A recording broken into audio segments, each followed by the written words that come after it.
Hello, everyone. All right. Thanks for joining me today. Today, we're going to talk about some of the huge problems that I had when I was learning the oud, and maybe some of you guys can relate to. And we'll get talking about that. First, I'm playing some little bit of music here, and then we'll get into it.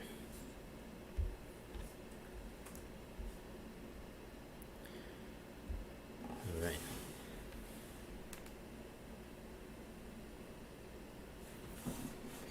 I haven't warmed up today, so yeah, bear with me. I could be a bit rusty.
for listening.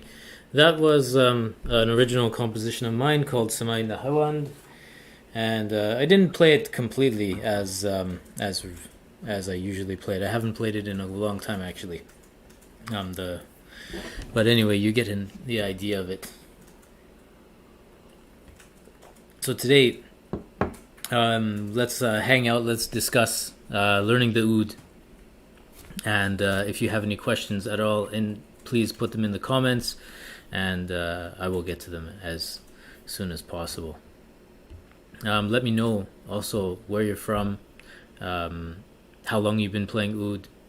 Be great to hear. Yeah, thanks for saying hello in the chat. All right, awesome. Great to see everyone here. Okay, so this oud is a very entry-level oud. It's a Zeryab oud made in Syria. It's one of the cheaper ouds that you can get. I bought this oud as a backup oud to have, just because it's good to have a backup. And so these are pretty safe instruments to buy for beginners. They're pretty durable. They do a pretty good job. They're fairly playable. A little rough around the edges, but they do the job. This one, I had to adjust the nut a little bit in order to make it a bit more playable. It was, done very quickly and whatnot. But now it plays quite well, and I use it a lot because I use this one for Arabic tuning, and I use my other more high-priced oud for Turkish tuning right now because it is a shorter scale and it is made by a Turkish maker. But I used to put this one in Arabic tuning as well. This is the Yildirim Palabiak oud that I usually play.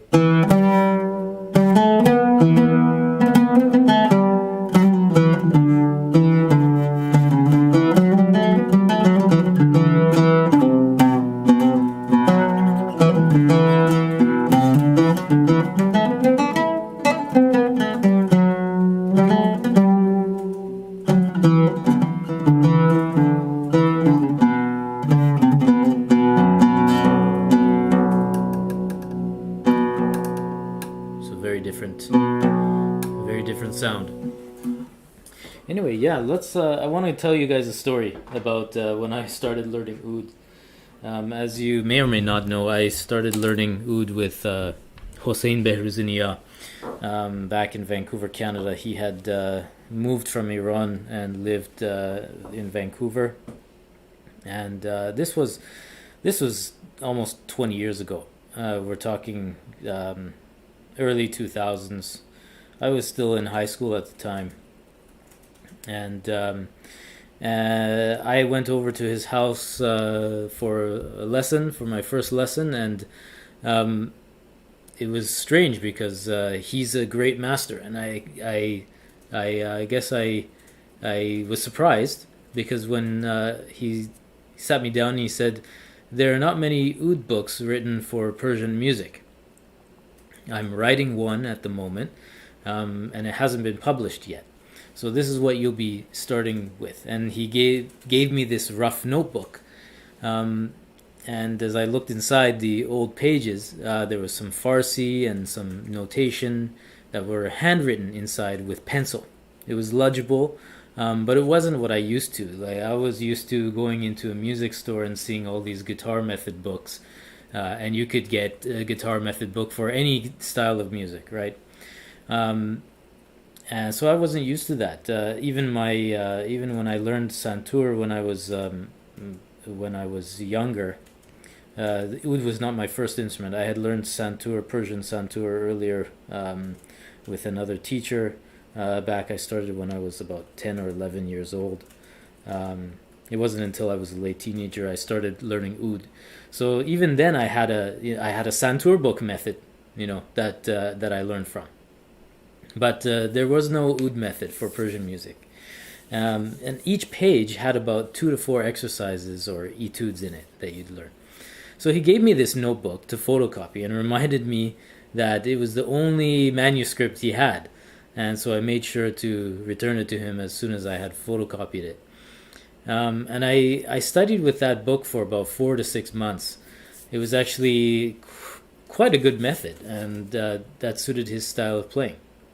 Unfortunately, Behrouzenia has since returned to Iran now, and he has published a couple oud books. One with folk tunes in it, and one with more advanced, his own advanced compositions. But I don't know if he ever published this oud method book. So anyway, so as I progressed in learning the oud, I had to learn using tar and sitar books. Tar and sitar are long-necked lutes that are used in Persian music, and they use different technique. So, and they write a little bit differently than what we use on the oud, and they also use different octaves at certain times too. So you had to kind of work around. You had to use the music for that was written for tar and sitar, but adapt it to oud. So I had to continue using these tar method books because there was no more beginner material suitable for me that was written specifically for oud, at least for Persian music. I didn't even know anything about Persian Arabic oud at the time. That was the challenge with that. It was difficult to. I really thought it was strange, but I realized at that time that the oud hadn't really been established seriously in Iran yet. At that time, this is like 20 years ago. So there weren't that many materials that you could specifically go and study oud with. I thought it was very strange, an instrument that's been around for thousands of years and still, no standard method on how to learn it in Iran. Anyway, so some years later, I started to study Arabic and Turkish music because I wanted to learn more about the oud. I'll never forget the first time I actually started listening to Turkish oud style playing. My teacher Hossein Behrouzenia had just returned home from an oud festival in Morocco, where he was performing, his compositions, his signature style Persian barbat style with tombak accompaniment, and he handed me an album called Sarai by someone called Yurdal Tokcan, and I'm sure if you know oud and you know famous oud players, that rings a bell. Anyway, he told me to take it home and listen to it, and I thought, okay, I'll have a listen. So I put it on the CD player in the car for the 45-minute drive home, and my mind was blown. By this time, I had never really ventured out beyond Persian music, especially when it comes to learning repertoire or listening for the sake of enjoyment. Up until this time, I had seen some random YouTube videos of Farid al-Atrash, some other random players in Saudi Arabia and stuff like that, and some Gulf music. Back then, YouTube was still in its infancy, and so it was still not what it is today. Unfortunately, nothing really inspired me when it came to Arabic music. In fact, I really didn't like some of the stuff I heard. It was so foreign to me. In fact, I hated Farid al-Atrash's playing for a very long time. I just thought it was so messy and disorganized. It just was so foreign to me, and I'm sure that'll surprise some of you. But it took me a while to really start to appreciate it for what it is and take a look at it. So that 45-minute drive home was the first time I really took note of oud playing outside the scope of Persian music. And it really opened up a whole new world to me that I'm just now starting to dig deeper into.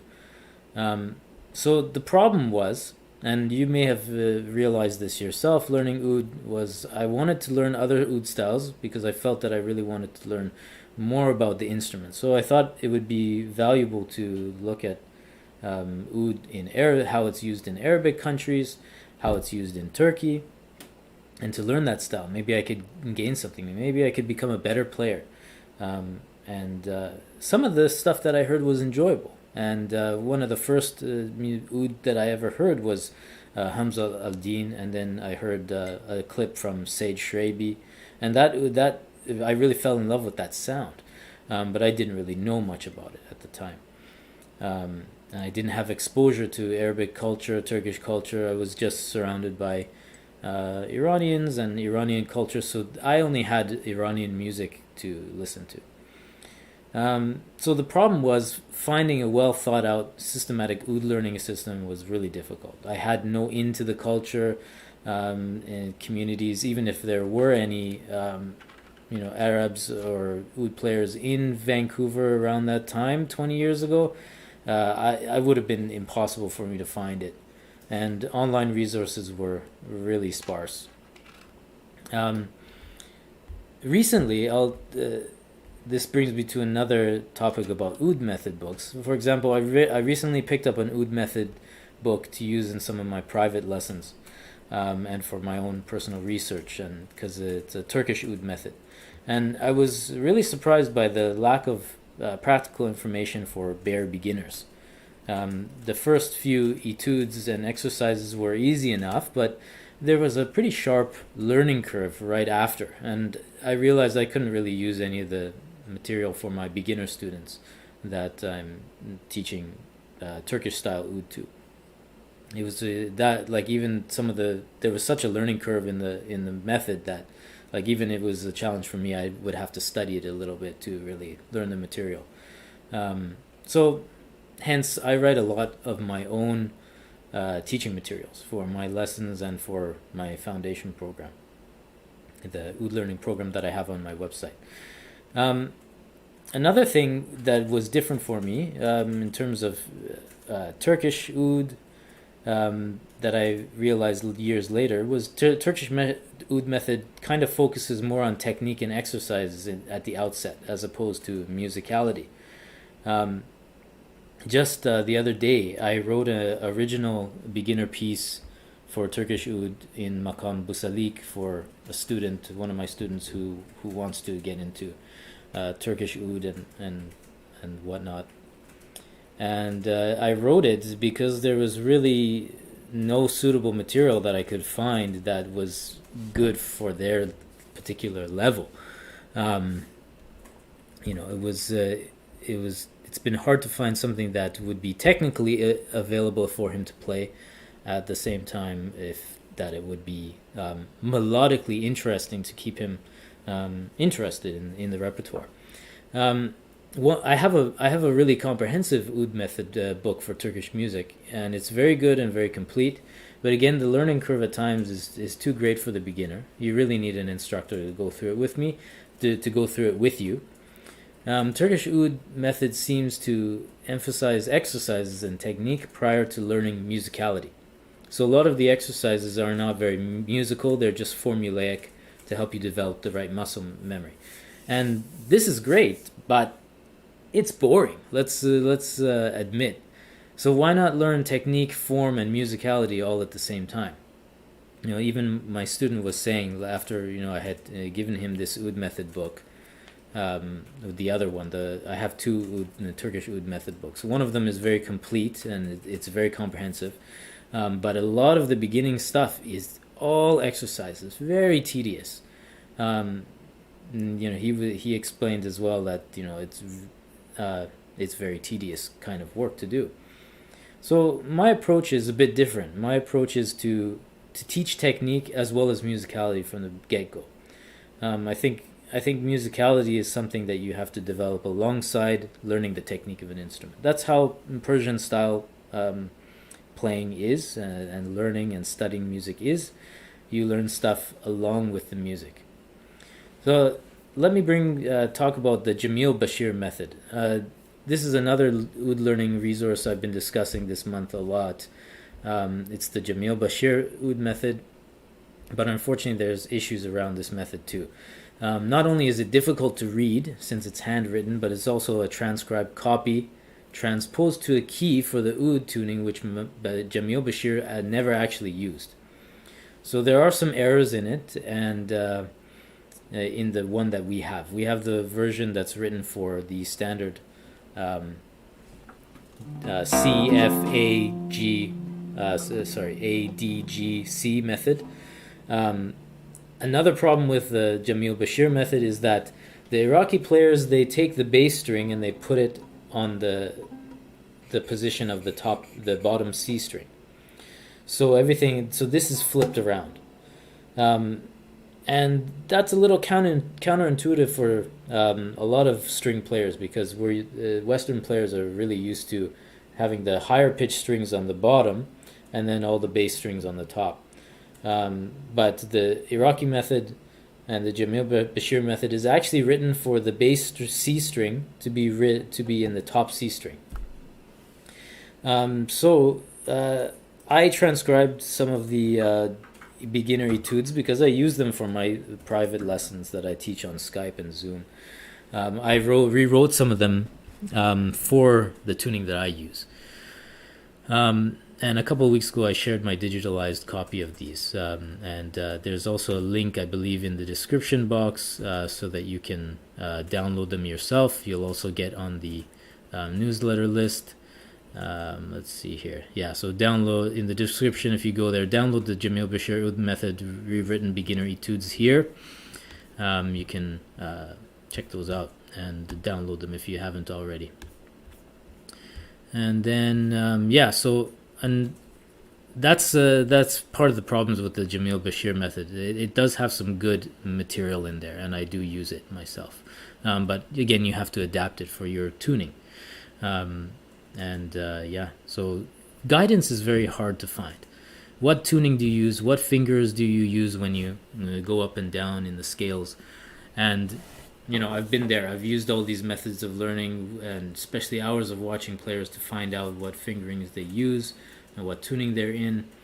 In the foundation program, which is my beginners A to Z Oud learning program, which you can download from my website. You can purchase that on my website oudforguitars.com.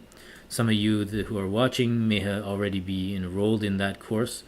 I use the CFADGC, low to high, CFADGC tuning. And I use that in most of the videos that I do here on YouTube. And I think this is the most versatile oud tuning for beginners. A lot of beginners also start with the F string tuned to G. That tuning is easier to tune to get your oud in tune, because you have the open G here. So it is easy to tune to. But for Arabic style, it's easier, I think, if you have the F string open. And it's very useful that way. So I think it's a very versatile tuning.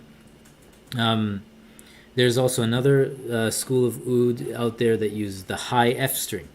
So one string even higher than the C that we have here, we have an F chorus starting up here. These are like the House of Oud guys in Egypt, headed by Nasir Shama. Nasir Shama uses this tuning. This is one of the Iraqi tunings, the high F string. Why don't I use that tuning? It's a good question. I think the oud loses a lot of the bass resonance that I fell in love with when I first heard the oud, when you don't have the open C string. Another reason why is that the 95% of the music that you learn can be played in this tuning. In fact, you don't even need the bass string. The basic oud is really just 5 courses. So the high F tuning makes a lot of sense if you want to have an extra high octave to gain access to. But most of it you can play up here, and it sounds great. And so this tuning, the C, low C bass string, is also extra. But it allows for a lot of technique that I really enjoy, especially in Simon Shaheen's playing. Simon Shaheen uses this tuning as well. And I say if it's good enough for Simon Shaheen, then it's good enough for me. So That's why I use this tuning. I think it's very versatile. Later on, if you want to change the tuning, it makes it very easy, because if you ever want to tune up to G, it's just one note up, and then it's very easy to adapt to it because you have this G open. If you ever want to tune this down to E, some oud tunings actually tune down to E. So that would make it all fourths. C to G is 4 notes apart, G to D is 4 notes apart, D to A is 4 notes apart, A to E would be 4 notes apart. Similar intervals to a guitar. And it does make sense for oud playing sometimes, especially if you want to play in the key of E. And there's other reasons for it too, technique-wise and whatnot. So there is some advantages, especially if you're playing in the key of A as well. Any maqam in the key of A, starting on A, having the E string open is useful too. So I think this is very versatile because it's somewhere in between. And if you ever wanted to experiment with the high F tuning, once you learn all the basic technique on the oud, it's not difficult to really change to another oud tuning. It's just a matter of just getting used to it and playing around with it for a little while. So I really think this oud tuning sets you up for success. So one of the solutions to all these problems that you might be facing is the foundation program. It's a nice way to really get introduced to the oud. Starts you from A to Z. You don't have to have experience in music, but it is always helpful to have some experience in music. But we do teach note reading, how to read notes for the oud, how to use a metronome, all these kind of things. We go through the holding of the oud and how to find quarter tones on the oud, very systematically, very step by step. 8 years ago, I didn't really want to teach oud. I didn't think I was qualified. But I had somebody who really pushed me to do it. And it was a good thing that person kept pushing me to teach oud, because now we have the oud foundation program, and I think it helps people learn the oud and gain the right exposure to different oud styles. This year we also added some more material to the oud foundation program, and we tried to fill in some of the gaps that was lacking in the program that I created 8 years ago, and some things that were lacking in other oud methods. But one of the biggest benefits to joining the oud foundation program is having a guide to answer your questions. Like when you join the oud foundation program, you get invited to monthly office hours hosted by me on Google Meet, to get any of your questions answered and get extra help if you need it. Last week we had a couple people join on Google Meet, and it was great. I think everyone got questions answered and became more inspired to practice the oud and learn a bit more. This Friday I've got a special deal for those of you who are interested to join the foundation program. When you join oud foundation program levels 1 to 4, you will get a huge discount on one of my new courses, which is called Egyptian Music Volume 1. And in this course, you learn 5 epic Egyptian songs on the oud. They're more advanced, so once you go through levels 1 to 4, if you're still a beginner oud player, you may not be able to learn those songs until you go through all the material, but learning them you'll be able to really get into Egyptian music and learn some cool techniques on the oud as well. Cool thing about the foundation program is that you've got very clear videos. You can slow down the videos as well. There's digital notation, and the notation is very cleanly written, and all the guidance that you need to play these contemporary and classical songs. So I'm offering a good deal on it this Friday. So if you're not on the Oud for Guitarists newsletter list and you're not receiving the emails, what I want you to do is to go to the description box and go to the link where you can download the Jamil Bashir Oud method and sign up. Sign up for the newsletter so that you get all the details about the about the foundation program deal that I have going on this Friday. It's only going to be a weekend sale, so you'll have only a limited amount of time to take advantage of it. And then I don't know when I'm going to do another promotion on the foundation program, because next month I'm going to be focusing on improvisation, makamat, and more advanced stuff. So I don't know when you'll have another chance to hop on and get some good, systematic, strong oud lessons that you can learn. So with that, get on the newsletter list so you can hear about it. I'm only going to be going to be sharing that information with people who are on the newsletter list because you guys are special. And so please do sign up for it. And now I want to answer any questions you have. I'm going to go into the chat here and answer any questions. Now is the time to really hash out, get real, and answer any questions you have about the oud. I don't care how basic these questions are. I already see some good questions in there. And so get out what you want to learn about the oud. I'm here to discuss it with you and to get real with you about the oud and to help you on your journey, so to speak. So now's the time.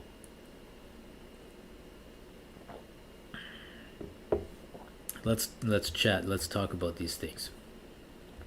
Okay. Let's see here. Thanks, Carol, and thanks, Robert, for joining. Good to see you here.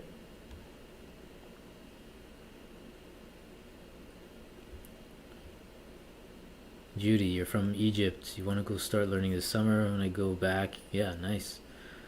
Yeah. There are some good oud makers in Canada, actually. There's depending on where you live, though. It is possible to get a good, decent oud in Canada, and I can connect you with somebody if you want to email me. support@oudforguitarists.com. I can email you some people in Canada. Depends on where you live, of course. But yeah, it might be a bit more expensive, but yeah, you can definitely find something less expensive. Also, if you're going to Egypt, yeah, just watch out for the wall hanging ouds. The ouds that are just meant for decoration. The ouds that are very low quality.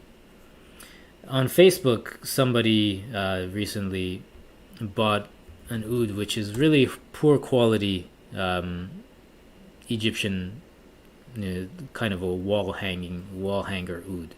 It's just decoration. I want to find that picture. Just stay away from ouds that look like this, and hopefully you'll stay safe. Let me see if I can find this picture. And while you're waiting, just get your comments out, your questions, and I'll be happy to answer. It's a good and bad thing that there are not so many people watching this video at the same time, because then you can answer all your questions without having to do super chats and pay to get your comment or your question up on the board. Right now we don't have that many viewers, so it's good, and you can get your question in and I can answer before all the comments start to dilute everything. Let me find this picture. Where is it? Oh. Let me find an oud that I would not recommend.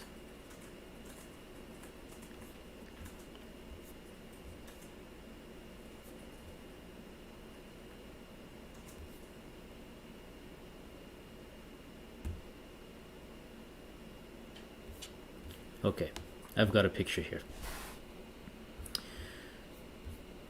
This is just my recommendation, very general. This doesn't apply all the time, but this is the kind of oud that you will likely not want to buy. I'll post it up here in a minute.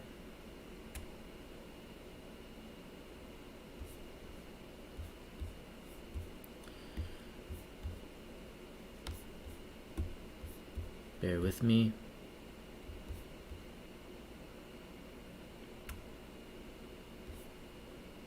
Okay, here we go.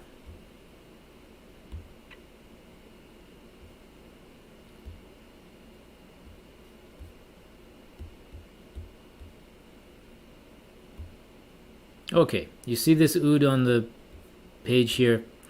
Okay, this is a very cheap oud. If you're going back to Egypt, don't buy an oud that looks like this. Really, this is a wall hanging decorative instrument. It might be okay. There are some that you might be safe with, but stay away from this kind of an oud. If you see this kind of a fingerboard where it kind of like comes out like this and you have these kind of tacky decorations on here, this oud is not going to get you far, and you're not going to benefit that much from it. Also, the rosettes and everything, they might look nice, but likely this oud it has really poor action. So the distance from the fingerboard to the strings is very high. You're going to have to press really hard to make some sound out of it. But it is possible to get a decent oud in Egypt. I also have another person I can recommend to you to contact if you're buying ouds in Egypt. So if you email me, I can recommend you somebody in Egypt that you can contact ahead of time and ask, I want to buy an oud. I'm coming to Egypt. Where can I get a decent oud? They can put you in the right direction. You can find an oud, a decent playable oud, I'm sure for around 300 USD. If you go back to Egypt and if you're smart about it, but stay away from this. Okay, there's a lot of ouds looking like this out there on eBay and whatnot. All right. Okay.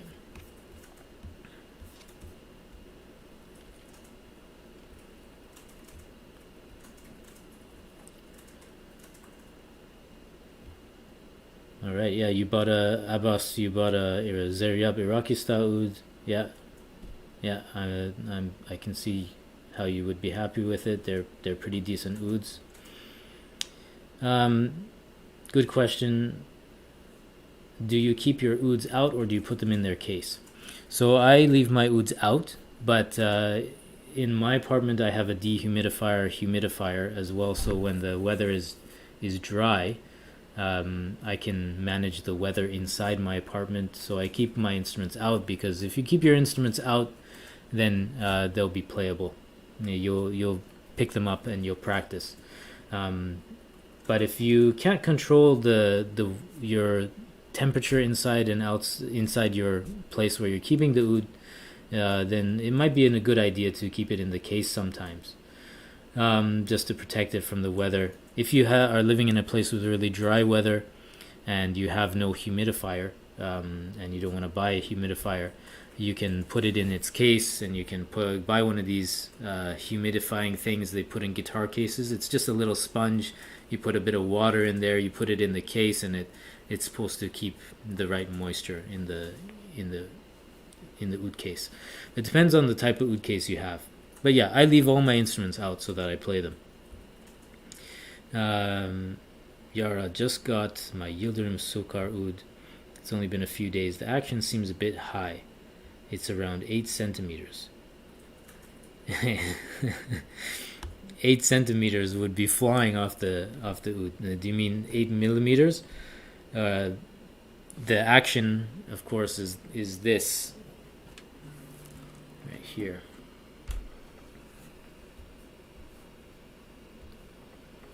The action is the distance. Measure the distance here at where the body meets the neck. It shouldn't be more than 3 millimeters from the wood to the string.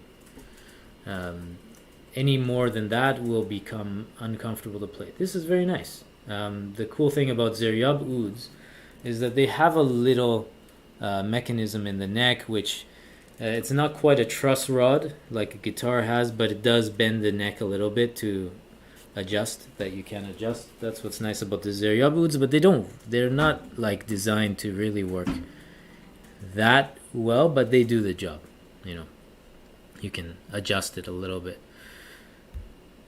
All right.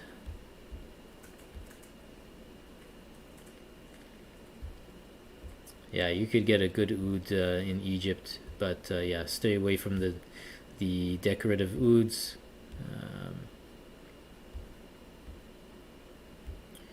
Yeah, I'm planning to do something like that, publishing a book.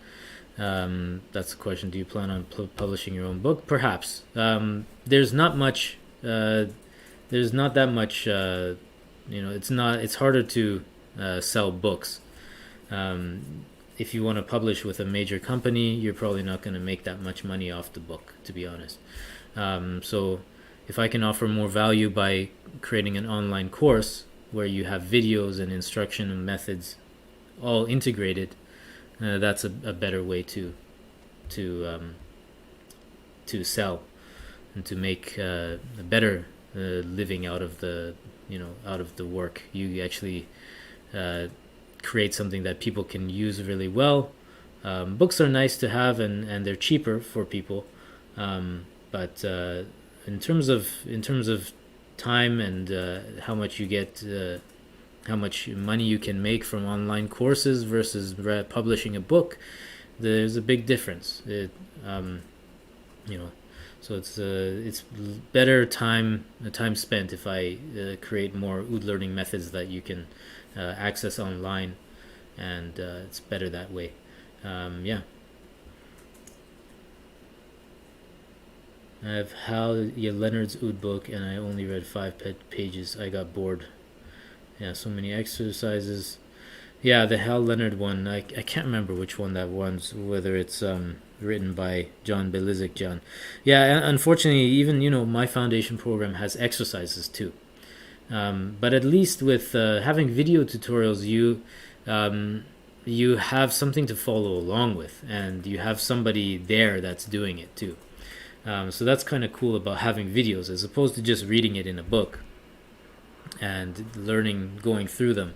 When you're doing it by yourself, yeah, it can be pretty tedious. But if you have somebody who's encouraging you, you have the online videos that you can watch and follow along.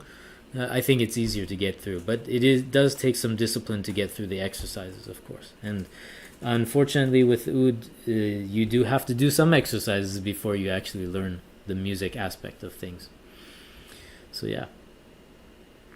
Just got a gift, but how do I know if the strings are its own and not an acoustic guitar's, or is it the same, no problem? So you just got an oud as a gift. You want to know if the strings are proper oud strings, not a guitar oud string, and not a guitar string. Not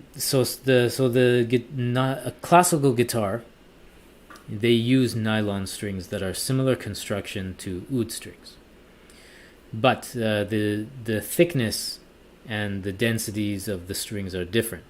The guitar is longer, so you need different thickness, consistency to create ideal sound.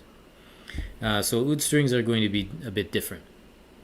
How can you tell? It's difficult to tell. You have to check what the thickness and of oud strings are, and you have to have a tool that measures the thickness of the oud strings. One thing you could try to do is you could try to email me, send me a picture of your strings close up, and I'll do my best to see if I can tell if they're the right kind of oud. They're the right strings for an oud. But other than that, it's going to be hard to tell. It's going to be hard for me to tell if I see a picture. I'd have to touch the strings, play the strings, because as I'm play the oud, I can feel whether something's a bit off. Is this string too heavy? Is it too loose? So what you can do is you can take it to somebody who is more experienced with oud. If you know anyone in your area that plays oud, you can show the oud to them, and they can gauge it better. Yeah. So thanks, Carol, for recommending the foundation program. I really appreciate it. Yeah. Can I explain what I say when they're 4 notes apart? Okay, that's a very good question. Okay. So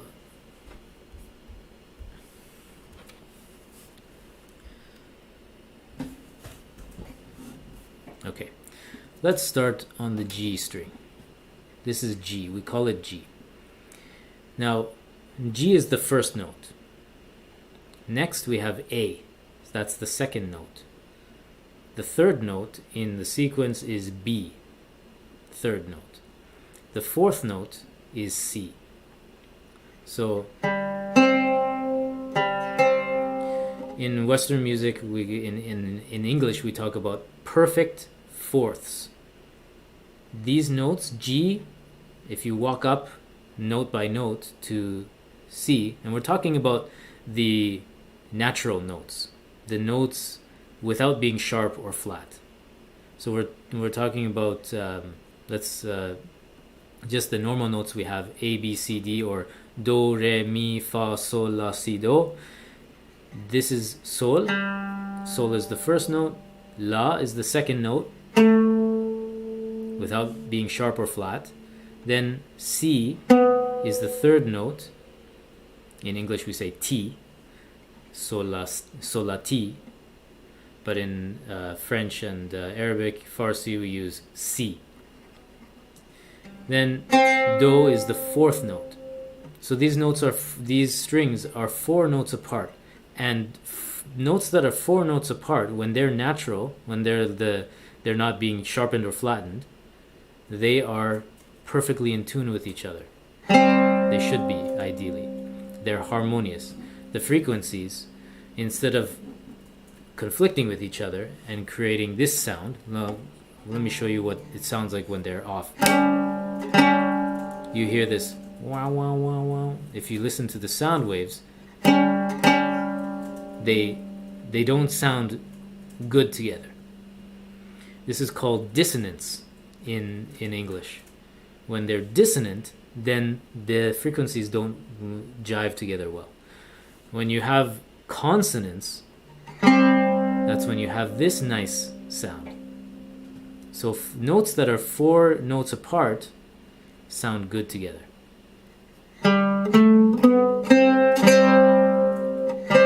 So this is you think of it as like a magic interval. Now if you go to G or Sol and Re, the relationship is four notes apart. If you go from D or below, or if you start from Sol, Fa, Mi, Re. Sol is the first, Sol, Fa is the second, Mi is the third, and Re is the fourth note. So these are four notes apart. We call them fourths. The interval is the same. Mathematically, there is actually a relationship. The ratio is the same between these. Mathematically, the ratios are equal. It goes. If you want to learn a little bit more about it, look up just a YouTube video on Music Theory 101, and it goes through all these kind of things related to how it's thought of and conceptualized in Western music. It goes back to like Greek Pythagorean intervals and all that kind of stuff, and they realized, there's a mathematical relationship between the sounds, the frequency of sound. So anyway, it goes back to that. So these are perfect fourths. They're four notes apart. So we have four notes between Do, Si, and Sol, G. Then we have four notes between G or Sol and Re. Then we have four notes between Re and La, or D and A. We have four notes. Sounds like that. Then hearing these together, sounds good. Then hearing these together, they sound harmonious together, these two notes, when you play them together. Then the F string is an exception. Now in the old times, before this F tuning is actually a little bit modern. Back in the old days, we're talking like the golden age of Islam back when we had the philosophers like Farabi, and we had another character. His name was Zeryab. These were philosophers and musicians.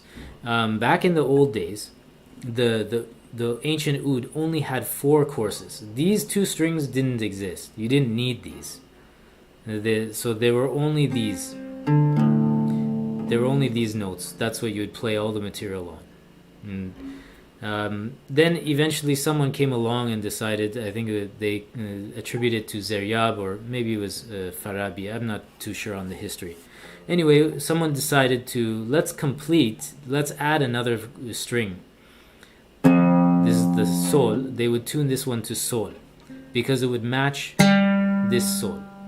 Now, if you actually analyze the intervals of sol, la, re, sol, do, if you analyze the intervals, the instrument is perfectly in tune with itself.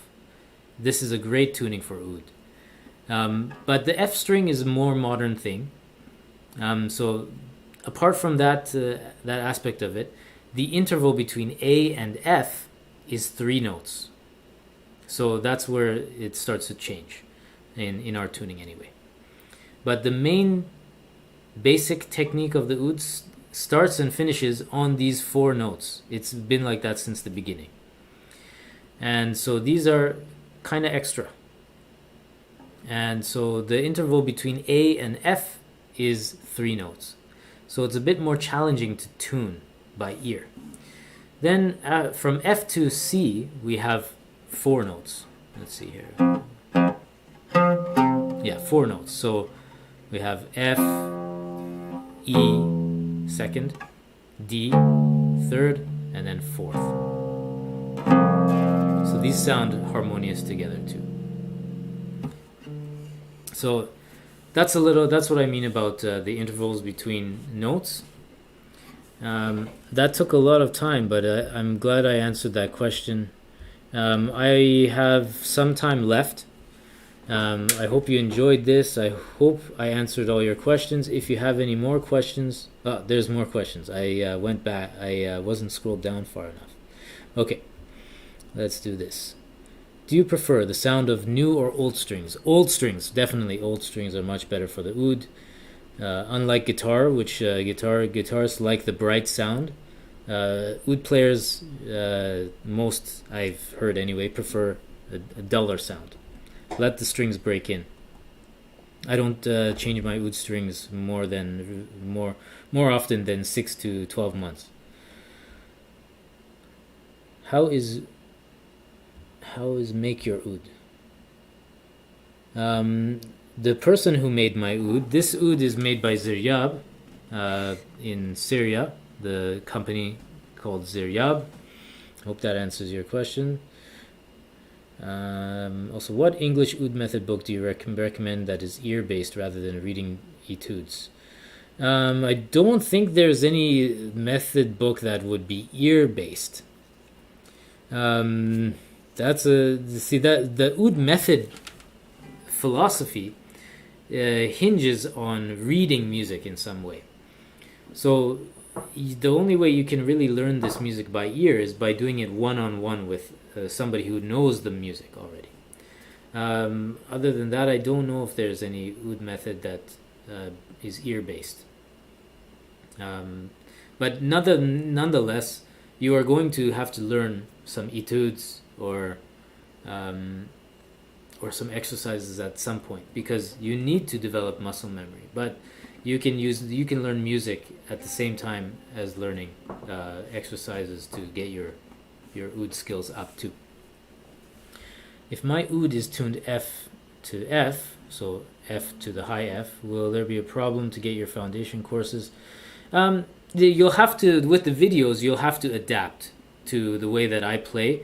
When I put my finger here, it will look like I'm touching my highest string. So you would want to touch your highest string too. But the string that's in this position will be your high F string, not your do string, not your C string. So you'd have to adapt. You'd have to use your ear more and follow along that way, rather than relying on your sight so much. You'd have to rely less on your sight to do it if you want to keep it that way. Another thing you can do is, if it really bothers you, you can take off the F strings. Just unwind it, just remove it for some time until you're ready to use it. Or you could just ignore it, because then one of my students does that actually. They actually have a oud that's tuned F, A, D, G, C, and then they've got an empty spot for the high F string. So they just play everything without that string.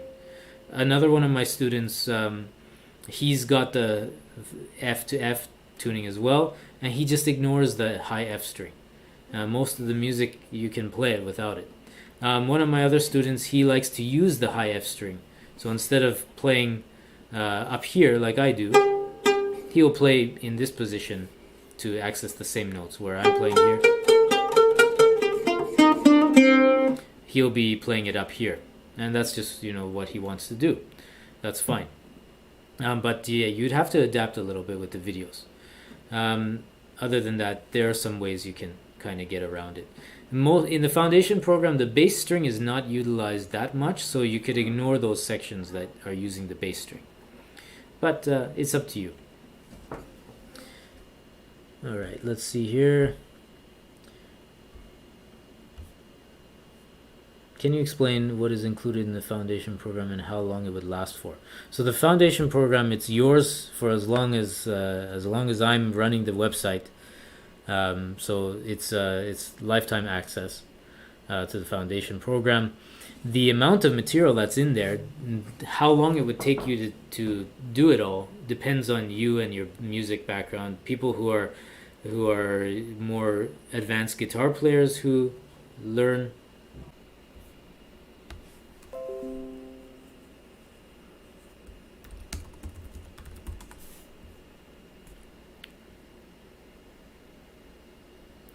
So I'm back now. Okay, so the foundation program, for somebody who's a bare beginner, it might take about 6 months to a year. Gets pretty advanced, and I'm talking if you practice maybe an hour a day. It depends on you. Everybody's kind of different and learns at different speeds. But the material that I have in there, let me get into it and explain a little bit more. I'm going to bring it up and show you what you learn.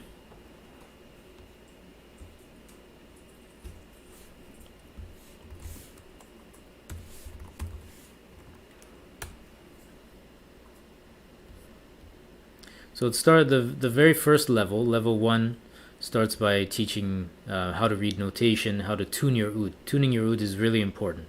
If you don't tune your oud and you don't learn how to do it, then it makes the whole process frustrating.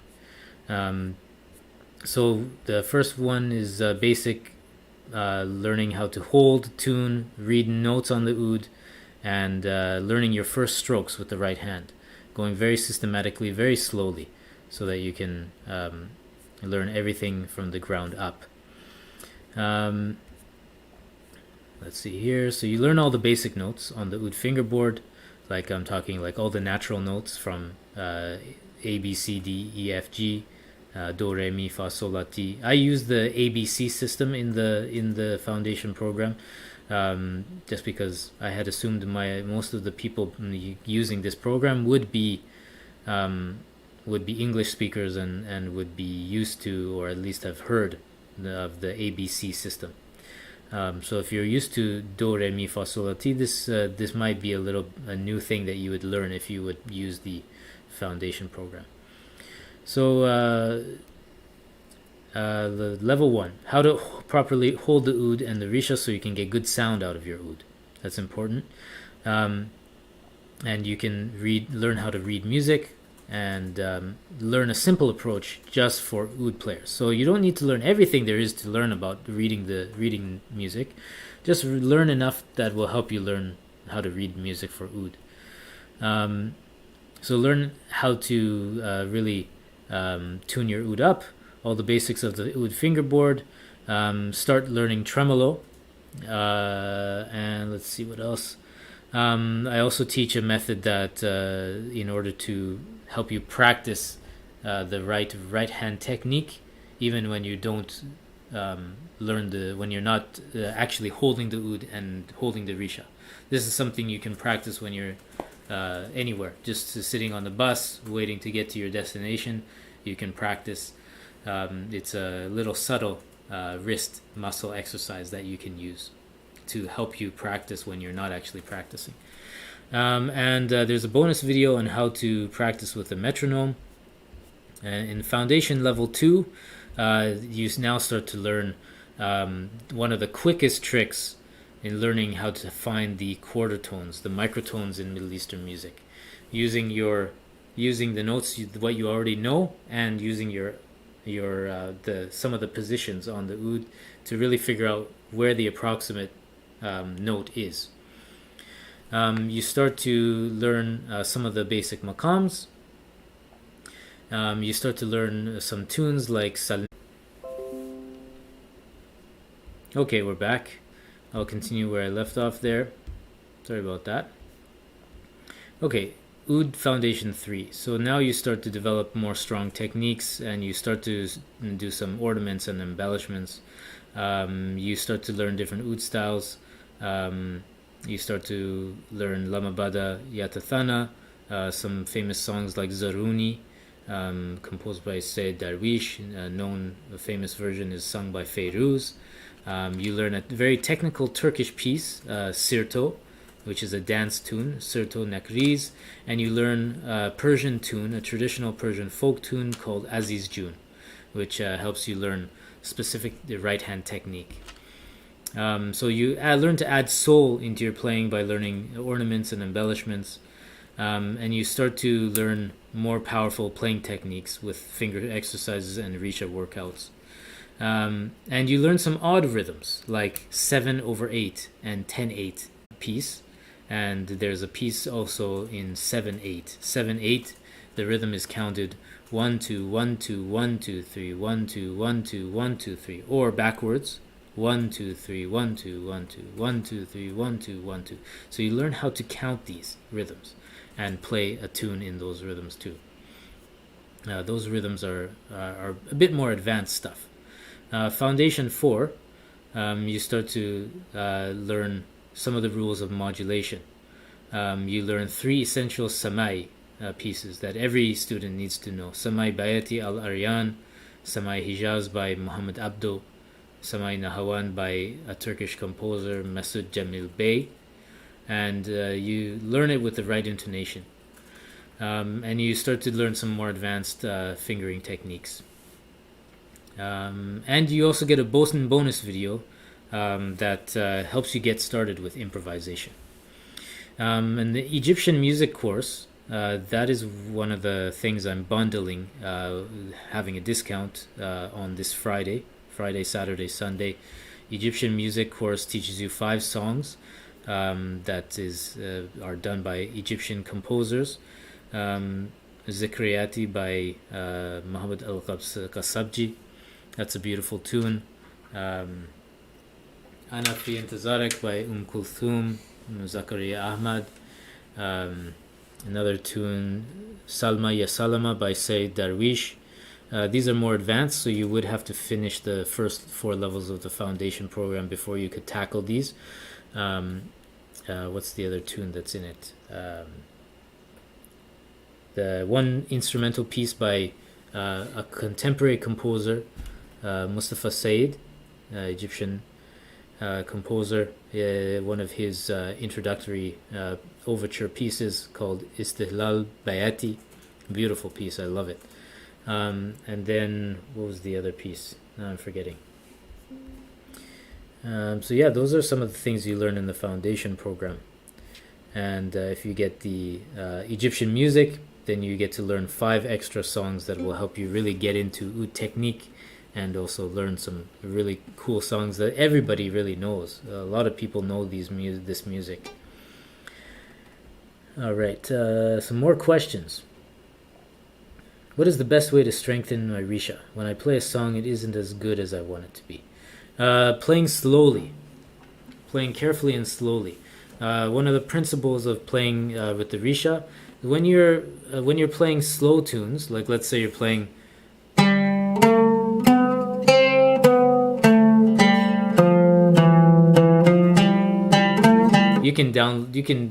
default to playing downstrokes. Strong downstrokes are important, but I think playing slowly is important. Also, making sure that you don't hesitate when you play the oud. Make sure that when you hit the notes, really hit them. You don't want to be afraid of hitting other strings.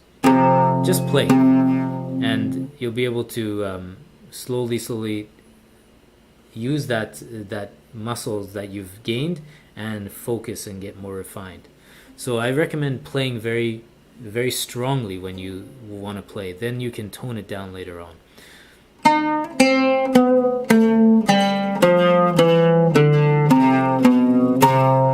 Just really hit the notes really well, and make sure that when you go down, that the movement is always just in your wrist and forearm. One exercise that I teach in the foundation program is doing down and upstrokes on parallel strings. So for example, doing a downstroke on C or Do, and then doing an upstroke on Sol or G. Very slowly. This is one exercise that you can really improve your right hand technique with, because it will help you gain focus. If you can't do it at first, don't worry. Just try your best and go very slowly. The right hand movement, when you start playing, try warming up.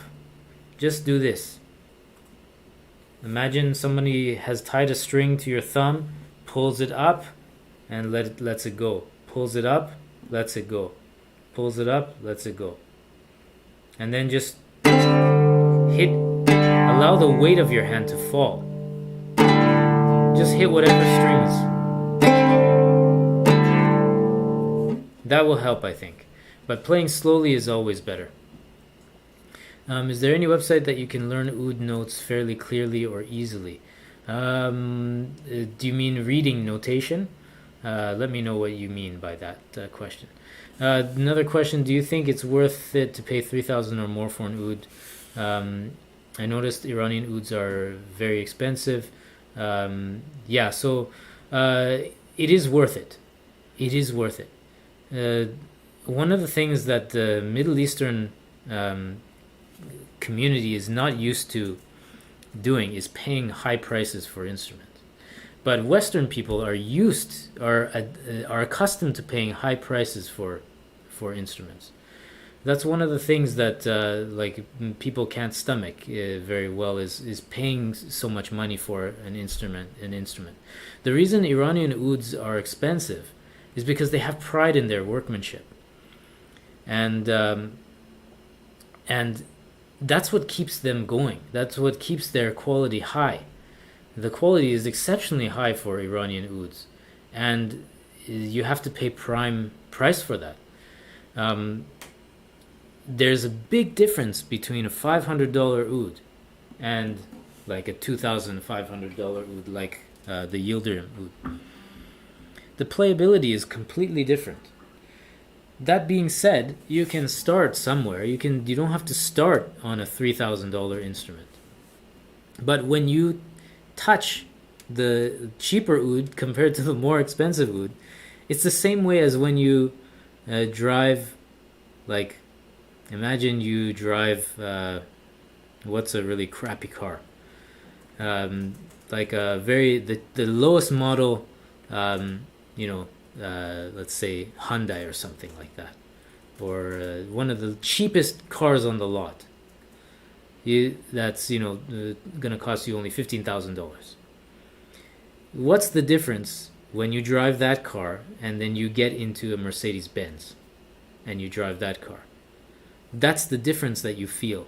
If you've ever driven a crappy car and then you've driven a really nice car, then that's the difference that you feel when you play a cheaper oud and an expensive oud. it almost plays itself. It becomes very easy to feel where the notes are. The notes sound good. That being said, you of course there's going to be some times when you do get an expensive oud that's not very good. That can happen too. But in general, the more expensive ouds, you're going to be getting a lot more out of it. They should last longer too. But playability is completely different. The pegs should work nicely. They should be able to last you a very long time if you take care of it. Yeah, so Persian ouds, they're very expensive, but they are what they are worth. They are worth it, no doubt about it. They take a lot of pride in this artistry, and so it's a little bit different than some of these ouds that are mass made. They're put together very quickly, and so like there's still dust inside here. If you shake it, you can feel the wood chips in there, because it's just they put it together. There's not much care being put into it. That's the difference you're paying. But you don't have to start there. You can start with a cheaper instrument, and that can last you for a few years before you feel like you need something more. Okay. Let's see here.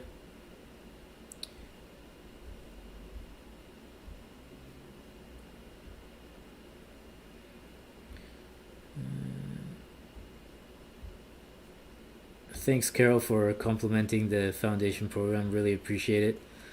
And yeah, okay. So your question about how to read musical notes. Um, there's a lot of free information on YouTube about how to read music. If you just type in "learn how to read music," that'll get you started. But how to read music for oud is a bit different, because they might be using a guitar or something like that. You have to learn where they are. I don't know off the top of my head. I haven't actually taught any of the like basic positions on the oud on YouTube, but I have in some of my lessons I have done that. But yeah, the foundation program, at least the level 1, does all the basics for you. And once you get to level 2, then you should be able to read most of the notes for the oud. But yeah, I don't know any website that actually teaches it. Yeah, I wish I did, but yeah, I don't. So yeah, any other questions? If there's anything, I gotta get going, but I really appreciate that you guys came up here and joined me today. Spent an hour and 20 minutes with me. Heard about my struggles and some of the solutions that are out there with the foundation program. I really appreciate it. It's always great to see guys people that are interested in learning the oud and want to get their questions answered. Someone says they just got their oud 2 days ago. Any beginner songs that are easy to learn? Play guitar for a while, don't have any repertoire on the oud. Yeah, beginner stuff. I will point you in direction. Let's see, beginner songs. Off the top of my head, one song that I've been teaching my beginners these days is Talat Ya Mahla Nurha. This piece is really a basic one, and the whole foundation program, levels 1 to 4, is $199 USD. And like I said, it's like it could be up to 1 year of lessons. Now, if you were to learn everything in the foundation program from me one-on-one and my Zoom lessons, then you'd be talking about spending a lot of time and a lot more money. So it's a great value, for distance learning. Yeah, Talat Yamahla Nurha is a good one. Zoruni is also a good one too. What else we got here? Bint al Shalabiya, bit more advanced. One more question. All right. I usually play always solo. I think joining a music group would improve my playing. Definitely would improve your playing. It's completely different when you play by yourself and when you play with somebody else. It's like when you learn a second language and you are just reading all the time. You're reading the language, you can read it really well, but if you go and have a conversation with somebody, it's completely different. Music's exactly the same. So, me, for example, I haven't had people to play with in the last 2 years since I moved to Japan, and so I would be pretty rusty if I were to start to play with musicians. I would be able to get back into it, no problem, very quickly. But still, It forces you to listen and to really learn the rhythms well.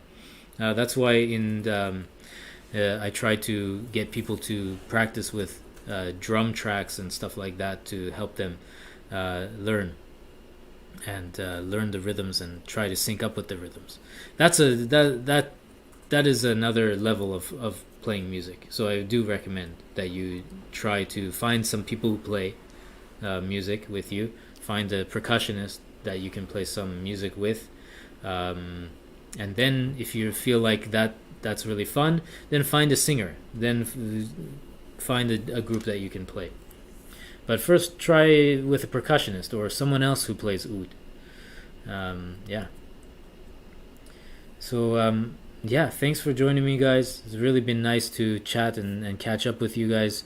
Next month we'll be doing more advanced things, so I hope you'll be watching that as well. Yeah, there'll be more free stuff on YouTube for you guys to watch if you're interested. And of course, get on the newsletter list if you're interested in hearing about the deal I have for the foundation program. Again, the link to signing up for the newsletter is right here. You can just sign up there, and you get some free beginner lessons as well.